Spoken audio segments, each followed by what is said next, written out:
Tape www.suividécole-au-sénégal.com. À école au Sénégal, c'est facile, tu n'as qu'à te connecter. Tape école au Sénégal, les leçons sont beaucoup plus détaillées. Voilà, donc sur une dernière question, on dit K égale A, intégrale de 0 à pi de E de x sinus x dx. K égale A, intégrale de 0 à pi de E de x sinus de x dx. Maintenant, pour déterminer cette intégrale-là, toujours c'est l'intégrale du produit. Donc, on va essayer de procéder par une intégration par partie. Toujours donc les mêmes choix, posons. Et je vous avais dit que l'une sera considérée comme dérivée et l'autre comme primitive. Maintenant, on va regarder les fonctions. À chaque fois, vous posez u égale à sinus x. Donc, je vous dis que vous avez un produit de exponentielle et d'une fonction trigonométrique. Posez toujours donc la primitive, la fonction trigonométrique. Là, ça va marcher. Si vous posez comme primitive la fonction trigonométrique, ça va toujours marcher. Pourquoi? Parce qu'on dit que la fonction la plus facile à déterminer sa primitive, c'est ça que vous allez considérer comme dérivée. Donc, v' égale à e de x. C'est facile de déterminer la primitive de e de x parce que la primitive e de x est la seule fonction dont sa primitive égale à elle-même. Donc, si v' égale à e de x, v égale à e de x. La rencontre de fonctions exponentielle et une fonction trigonométrique, prenez comme primitive la fonction trigonométrique parce que la fonction exponentielle sera considérée comme dérivée. Donc, une fonction exponentielle est très facile de déterminer sa primitive. C'est ça qu'on va considérer comme dérivée et la primitive sera évidente. Et maintenant, ici, U', la dérivée de sinus égale à cosinus x. À partir de là, donc, K égale à intégrale de, qu'est-ce qu'on avait regroupé? V'u dx, qui va donner uv moins intégrale de, comme ici c'est v'u, donc on va dire u' v dx. Et on remplace chacun par sa valeur. uv, intégrale de uv moins intégrale de, donc que je prends uv, que je prends entre 0 et pi, c'était 0 et pi. Là aussi, je peux dire 0 et pi. Là, 0 et pi. Maintenant, moins intégrale de u'v.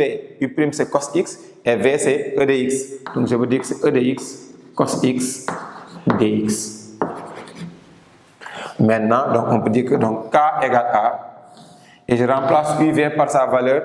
U c'est sinus x et v c'est, donc c'est e de x sinus x que je prends entre donc 0 et quoi? 0 et pi moins intégrale de 0 à pi de e de x cos x dx.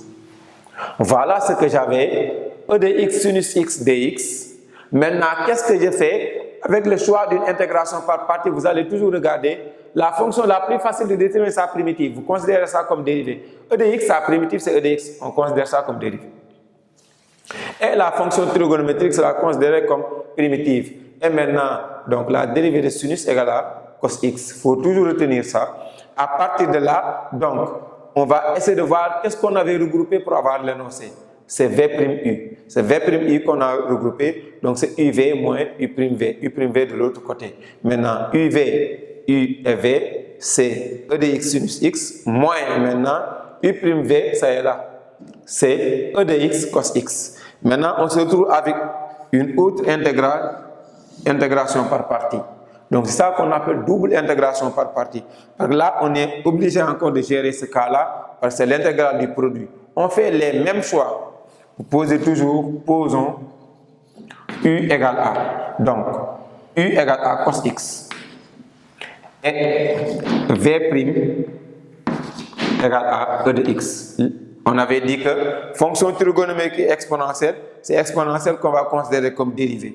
Et la primitive v égale à e de x. Ici, la dérivée u' va donner moins sinus x. Parce que la dérivée de sinus égale à, la dérivée de cosinus égale à moins sinus. Et là, toujours, on va essayer de voir ceci. On avait intégrale de 0 à pi de e de x cos x dx. C'est ce terme-là va donner uv, donc c'est ces uv là, uv. Directement, on peut dire que uv c'est cos x, e de x, on peut mettre e de x cos x, que je prends entre 0 et pi, moins intégrale de l'autre. Intégrale de, ici, qu'est-ce qu'on avait regroupé? Donc, pour avoir l'intégrale de départ, c'est u v'. De l'autre côté, sera u' v. Maintenant, u' v, ça donne e de x moins sinus x. On a moins e de x sinus x dx. À partir de là, je peux dire que l'intégrale de 0 à pi de e de x cos x dx égale à e de x cos x, que je prends entre 0 et pi, moins et moins, ça donne plus intégrale de 0 à pi de e de x sinus x dx. Donc, le second terme est remplacé par tout ça. Et je vais retourner au niveau de l'écriture de k. K va donner, donc ici, le premier terme, c'était intégrale de 0 à pi que je prends, donc c'est e de x sinus x que je prends entre 0 et pi. E de x sinus x que je prends entre 0 et pi, moins. Maintenant, ce membre-là, on vient de calculer ça, ça est là. C'est e de x cos x que je prends entre 0 et pi, plus intégrale de 0 à pi de e de x sinus x dx. Là, ça représente donc le second membre.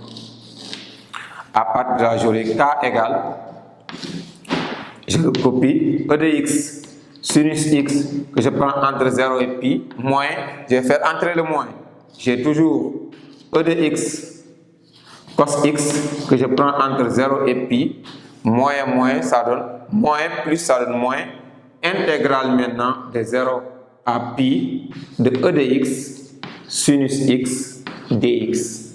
Si on regarde e de x sinus x dx, c'était l'énoncé, c'est ça qu'on avait appelé k. C'est comme si on a k égale à cette expression, moins cette expression, moins k encore. Je vais prendre ça et transposer. J'aurai donc k plus k, je me retrouve avec 2k égale. Tout ça va représenter l'énoncé k égale à, et là je mets e de x sinus x que je prends entre 0 et pi, moins e de x cos x que je prends entre 0 et pi. Donc le reste c'est des calculs. Comment calculer ça? Voilà, j'ai 2k égale à e de x sinus x que je prends entre 0 et pi, moins e de x cos x que je prends entre 0 et pi. Je peux regrouper en disant que 2k égale à e de x facteur de, et maintenant je dis sinus x moins cosinus x. Tout ça, je le prends entre 0 et pi. Comme ça, ça va être plus facile en disant que 2k égale à, maintenant, donc cette expression, je le prends en pi, j'aurai e de pi facteur de. Sinus de pi égale à 0 et cos de pi égale à moins 1. Moins, ça donne plus 1. Maintenant, je viens donc sur l'autre, en 0. Donc là, c'est e de pi. Je viens en 0, donc j'aurai e de 0 facteur 2. Et là, je calcule sinus de 0 égale à 0 et cos de 0 égale à 1. Et avec le moins, donc j'aurai moins 1. Donc je fais les calculs, j'aurai 2k égale à e de pi en développant, moins e de 0 égale à 1. Moins, ça donne plus 1. Donc k égale à e de pi plus 1, le tout sur 2. En réalité, donc voici la valeur de k qui est l'intégrale donc de e de x sinus x. C'est ça qu'on appelle une double intégration par partie. On a fait une double intégration par partie et on retrouve l'énoncé à l'intérieur de notre raisonnement. Donc dans notre raisonnement, on a retrouvé l'expression de départ. Parce que la double intégration par partie même ne fait pas l'affaire. Parce que même si on a fait une double intégration par partie, ça ne permet pas de se débarrasser donc de l'intégrale du produit. On retrouve toujours l'intégrale du produit, mais heureusement, c'est un produit qui est égal à l'énoncé. On l'appelle donc k parce que c'était k. Donc je reprends. Donc on avait k égale à intégrale de 0 à pi de e de x sinus x dx.